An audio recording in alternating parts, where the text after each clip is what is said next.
Halo, Assalamualaikum warahmatullahi wabarakatuh. Berjumpa lagi di channel YouTube Guru Online.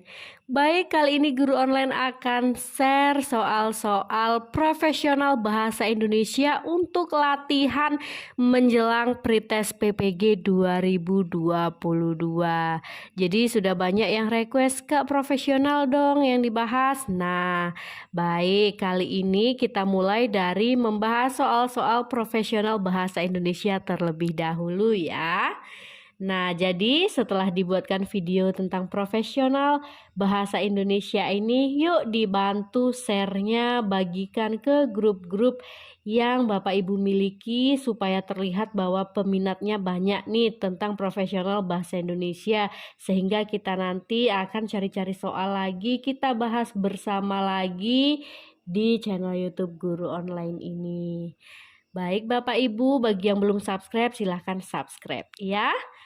Baik, kita mulai dari soal yang pertama. Ngajar online jadi lebih mudah pakai Teachmin, aplikasi ngajar yang mengerti kebutuhan pengajar. Mau ngajar apapun, gratis! Yuk, download Teachmin di App Store dan Play Store sekarang. Gratis! Nah, ini adalah soal yang pertama. Jadi kalau di kisi-kisi tahun 2019, ragam bahasa itu muncul ya di soal pretest PPG tahun 2019. Baik, soal ragam bahasa seperti apa? Seperti ini wujudnya. Oke, nomor 1. Narkoba atau narkotika merupakan obat atau bahan berbahaya.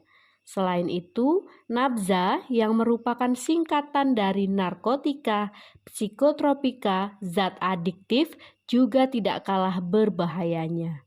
Semua narkoba atau nabza memiliki resiko kecanduan bagi penggunanya. Menurut pakar kesehatan, sebenarnya narkoba adalah senyawa-senyawa psikotropika yang biasa dipakai untuk membius pasien saat hendak dioperasi atau obat-obatan untuk penyakit tertentu. Namun, kini persepsi itu disalahartikan akibat pemakaian di luar peruntukan dan dosis yang semestinya. Pada 2015, terdapat 35 jenis narkoba yang dikonsumsi pengguna narkoba di Indonesia dari yang paling murah hingga yang mahal seperti LSD. Di dunia terdapat 354 jenis narkoba.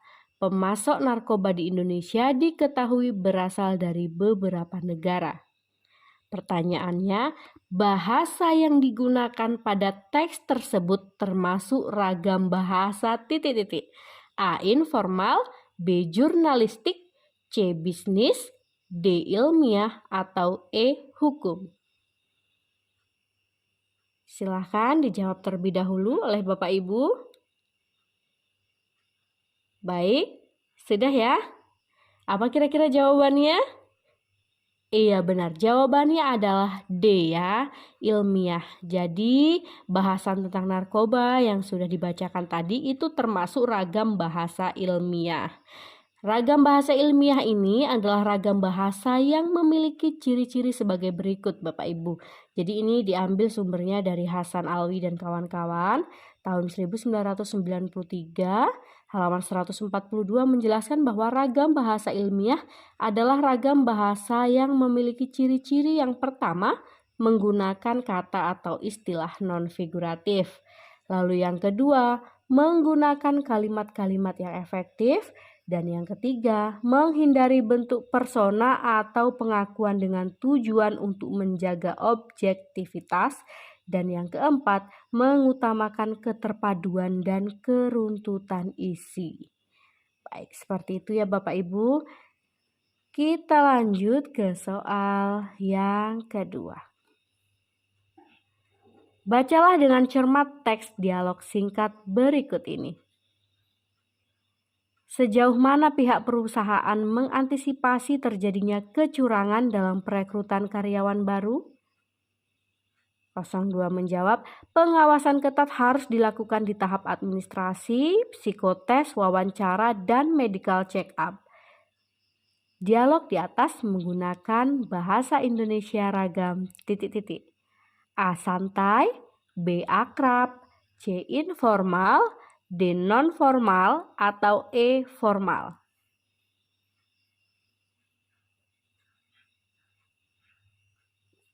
Baik, sudah Bapak Ibu? Sudah ya? Apa jawabannya? Iya, jawabannya adalah E ya, ragam bahasa formal. Jadi, ragam bahasa formal adalah ragam bahasa yang memiliki ciri-ciri sebagai berikut Bapak Ibu. Yang pertama, menggunakan gramatikal secara eksplisit dan konsisten. Lalu yang kedua, menggunakan imbuhan secara lengkap. Dan yang ketiga, menggunakan kata ganti resmi. Yang keempat, menggunakan kata baku. Dan yang kelima, menggunakan ejaan yang disempurnakan. Dan keenam, menghindari unsur kedaerahan. Seperti itu. Ini dikutip dari buku Bahasa Indonesia untuk penulisan karya tulis ilmiah ya. Karyanya Nasuca dan kawan-kawan. Oke. Kita lanjut ke soal berikutnya. Bacalah dengan cermat kalimat berikut ini. Setiap atlet profesional pada saat bertanding pasti menggunakan metode bermain secara konsekuen, berbeda dengan yang amatiran. Kesalahan penulisan kata baku terjadi pada kata titik-titik. A. Setiap dan profesional. B. Atlet dan metode. C. Profesional dan konsekuen. D. Bertanding dan amatiran. Atau E. Konsekuen dan berbeda. Baik, ini mudah ya karena kata-katanya sudah sering dibahas ini kalau dalam pembelajaran bahasa Indonesia. Sudah Bapak Ibu? Oke, harusnya untuk soal yang ini tidak memakan waktu yang banyak ya. Oke, jawabannya yang betul adalah B ya, atlet dan metode. Jadi kesalahan penulisan kata baku terjadi pada kata atlet dan metode. Jadi sesuai kata baku dalam Kamus Besar Bahasa Indonesia, kalau atlet itu harusnya atlet dan metode itu harusnya adalah metode. Baik ya. Oke.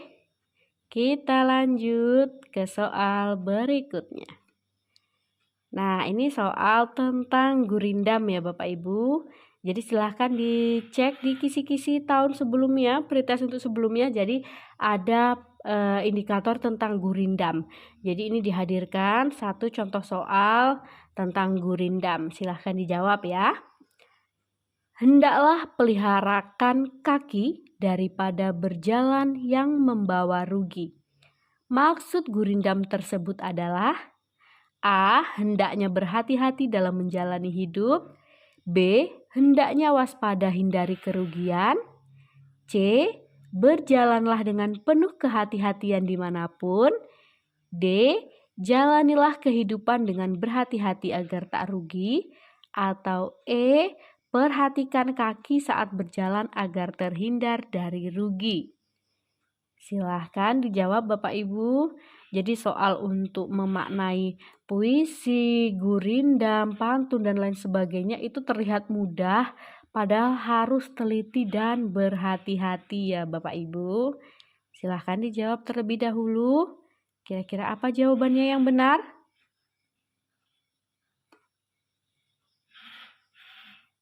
Oke, sudah ya? Sudah ya Bapak Ibu? Baik, jawaban yang benar adalah D ya. Jalanilah kehidupan dengan berhati-hati agar tak rugi. Baik, kok yang D Kak jawabannya? Oke, jadi gurindam ini adalah bentuk puisi lama yang satu baitnya itu kan terdiri atas 2 baris yang berisi nasihat. Jadi maksud dari gurindam, hendaklah peliharakan kaki daripada berjalan yang membawa rugi. Adalah jalanilah kehidupan dengan berhati-hati agar tidak rugi. Kita lihat pilihan A dan B dulu ya. Jadi yang A, hendaknya berhati-hati dalam menjalani hidup. Oke, jadi pilihan yang A ini dia belum mencakup kedua larinya jadi hanya salah satunya saja kan. Jadi di sini dikatakan hendaknya berhati-hati dalam menjalani hidup. Itu baru makna dari hendaklah peliharakan kaki. Jadi yang daripada berjalan yang membawa rugi ini kok tidak dibahas. Nah, seperti itu ya. Jadi bukan yang A. Lalu yang B, hendaklah waspada, hindari kerugian.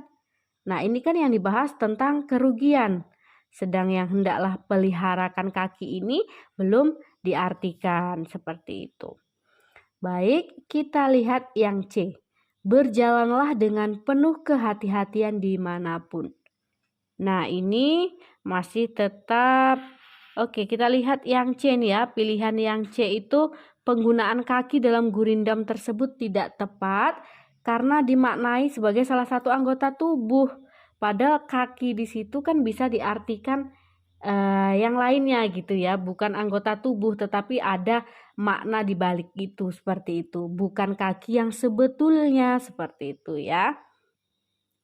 Baik, lalu yang D nih ya, jalanilah kehidupan dengan berhati-hati agar tak rugi. Jadi jalanilah kehidupan dengan berhati-hati itu arti dari yang hendaklah peliharakan kaki. Lalu daripada berjalan yang membawa rugi itu agar tak rugi seperti itu.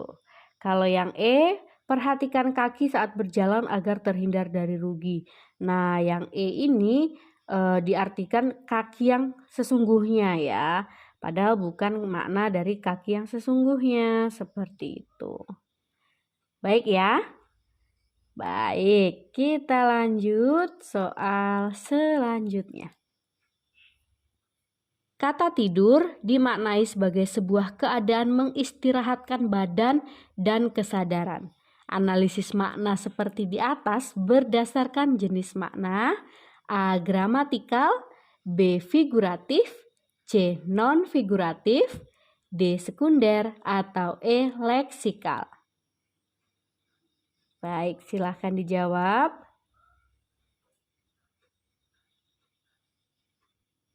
Baik, sudah ya? Oke, jawabannya adalah E ya, jadi leksikal. Jadi makna leksikal adalah makna yang sebenarnya seperti yang tertulis dalam kamus. Jadi kalau arti kata tidur itu di dalam kamus misalkan sebuah keadaan mengistirahatkan badan dan kesadaran, nah itulah arti yang sesungguhnya. Itulah yang dimaksud dengan kata leksikal. Oke. Kita lanjut. Kata depan seperti di, ke, dari adalah kata yang tidak memiliki acuan. Makna kata-kata yang tidak memiliki acuan disebut makna A. Non-referensial, B. Gramatikal, C. Primer, D. Referensial, atau E. Sekunder. Silahkan dijawab. Oke, sudah ya? Baik, benar jawabannya adalah makna non-referensial. Jadi makna non-referensial adalah makna kata-kata yang tidak memiliki acuan. Jadi misalkan kata depan seperti di, ke, dari, seperti itu ya. Kita lanjut. Nah, ini PR ya. Jadi silahkan dijawab, ditulis di kolom komentar seperti biasa. Jika yang benar saya beri tanda hati. Baik, soalnya adalah ketiduran dimaknai sebagai aktivitas yang tidak disengaja. Analisis makna seperti di atas berdasarkan jenis makna: A. Primer, B. Figuratif, C. Gramatikal, D. Leksikal, atau E. Konotasi. Oke, silakan ditulis di kolom komentar apa jawabannya. Jika Bapak Ibu berkenan, tuliskan juga apa alasannya menjawab. Misalkan Bapak Ibu jawab A atau B atau C, apa alasannya menjawab itu? Baik, sudah ya? Baik Bapak Ibu, itu saja yang dapat guru online share untuk tambahan latihan belajar profesional khususnya jurusan Bahasa Indonesia SME, SMP, SMA, SMK seperti itu ya Bapak Ibu. Jangan lupa bantu share ke grup-grup yang Bapak Ibu miliki supaya banyak yang melihat, banyak yang tahu seperti itu. Jadi jika peminatnya terlihat banyak, nanti pertemuan selanjutnya kita akan buat lagi, kita buat video yang membahas tentang latihan-latihan soal profesional bahasa Indonesia. Baik, Bapak Ibu, saya akhiri. Wassalamualaikum warahmatullahi wabarakatuh.